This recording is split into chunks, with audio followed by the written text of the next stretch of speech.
So here's the first thing you need to do, and that is to get people to just check, to be aware that actually things are going on in their head which they could do something about. And so this story is one that my daughter dreamed up. I went, oh, that's good, I'll steal that. That's what they steal things. So there are two things you need to be able to do magical spelling. So here's the first one. What I want you to do in your head is to make a picture of a frog. Can everybody make a picture of a frog in their head? Has everyone got one of those? Doesn't matter what kind of frog, any kind of frog you like, you can have a picture of that frog in your head.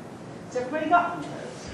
So if you've got that picture of a frog, and then what I'd like you to do is right next to that, make a picture of a purple frog. So you've got your frog, and then beside that a picture of a purple frog. Has everyone got that purple frog next to that one? So we've got your frog, then a purple frog, and then next to that, can you do a picture of a frog that's jumping?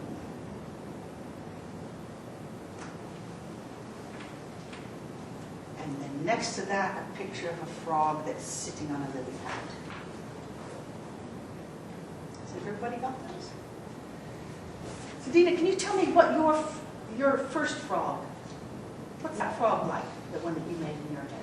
Green. It's green, right. And what's it doing? Just sitting. It's just sitting there, all right. Has anybody got a different frog than that for their first frog? Mine's sitting on a mushroom. What's For your, some reason mine's sitting on a mushroom. On a mushroom, and what colour is yours? Green. Green as well. Traditional. Have you got a different one there? No, mine's the same. It's Right. green. Just sitting there. Has anybody got a different frog from that for their first frog?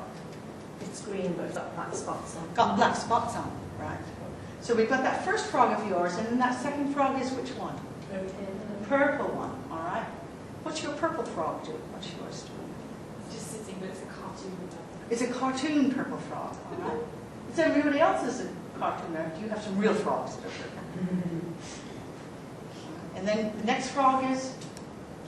Jumping. Jumping. Over the two that are sitting together. All right, so it's going back that way, right. All right. And that fourth one is?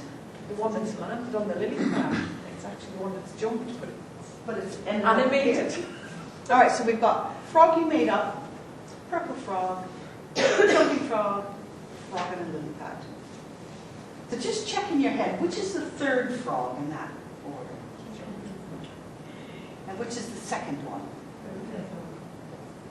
And which is the last one? And what I'm doing, notice, I'm going, where are they going to check that?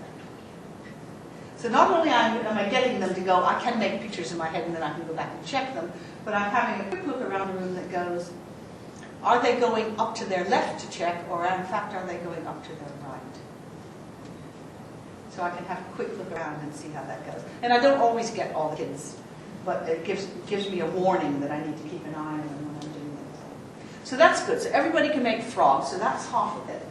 So the second bit you need to do magical spelling is to have a really good, confident feeling. That kind of feeling that makes you go, yes! And I don't know when you've had that feeling. Probably when you learn how to do something. Maybe, I don't know, with small children, riding bikes is quite good, except for the few that can't ride a bike and then get rid of that.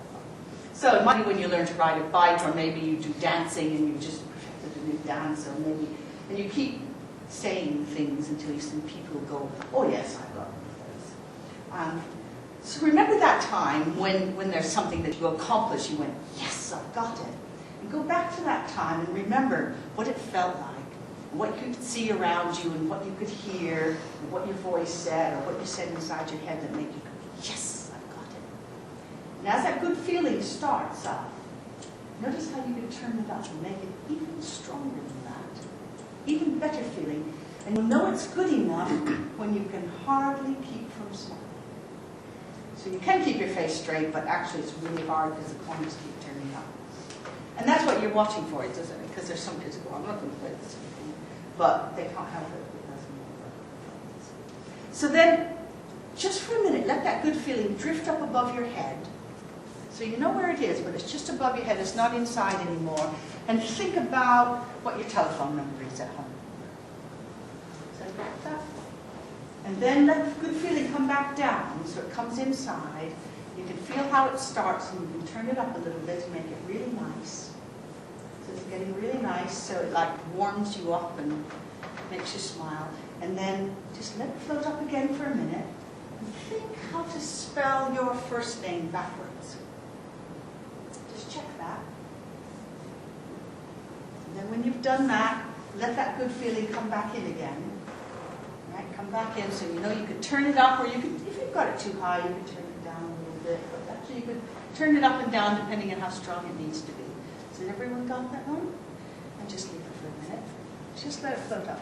So notice I'm doing a couple of things. One is I'm checking to make sure everybody's got a good feeling. Usually with kids, there's at least one in the class that goes, "Oh, I don't have a good feeling about that. I can't do it." And you go, wow. Lucky you, you can make up anyone you like. Anyone you've seen in a film or you've seen somebody else have, you just make that one up instead, and they go, "Oh yeah, I can do that." It doesn't make any sense at all, but they actually seem to be able to do that. So that's the first thing you want. The other thing you're actually teaching them is that they can turn it off and on. Like they can get it back anytime they like. And for some children, I have to say, and particularly in deprived schools, it may be the first time in their life they've ever thought that they could do it themselves, that they're not dependent on somebody else to do something to give them a good feeling, but they could just go, "Ooh, I'll turn that on," and I can turn that off and feel all right. So that's one of the things you're doing. And when you ask them like to spell their name backwards, it gives you a second chance to check around and go, which way are they going for that information? It gives you a bit more early on. So that's what you do.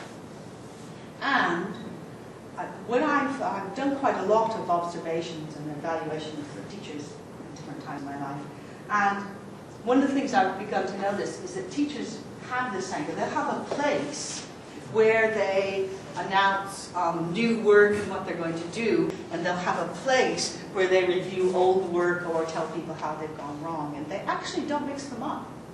It's quite interesting, because it means when you go here, the class knows something new. We're going to do something new now. If you go over here, the class, and maybe if you go over here, the class knows, "Ooh, someone's in trouble. Is it me? No, I'm doing everything I'm supposed to." So setting those up very deliberately in classroom is really quite an interesting process.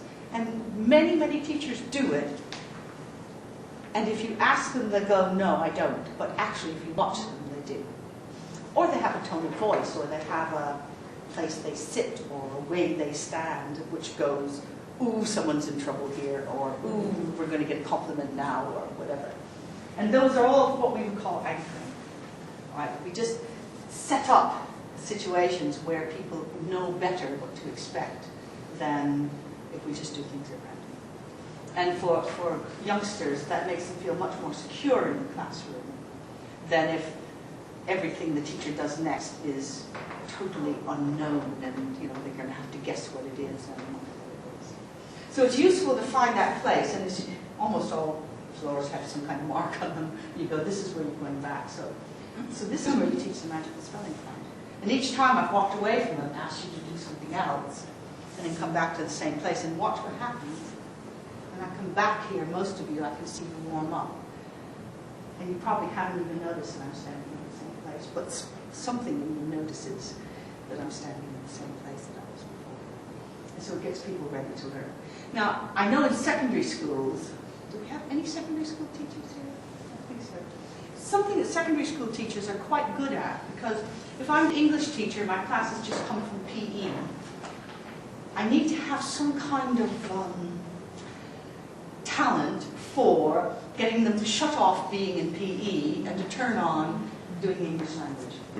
If I can't do that, I've wasted the first 10 minutes of my lesson while I get them to settle down. Secondary school teachers are quite good at that, and they have little routines or things they say or things they instruct the kids to do when they come into the class. It means let the class you've just been in shut down and let this subject open up. So, see, you can't do English with your PE head on. PE head is like visual and running around and movement and so on, and if we're doing writing essays, it isn't going to help you.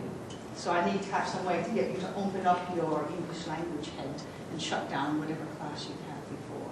Primary school teachers have to do that as they change subject. And often in primary school, of course, you've got movement. You've got rearrange things or change the desks around, put different things out, put those books away, get those books out. Those are all part of that anchoring system. It goes, now we're not doing singing anymore, we're doing maths, which gets them to open the math head cables and shut down this and used to do that. So that's it.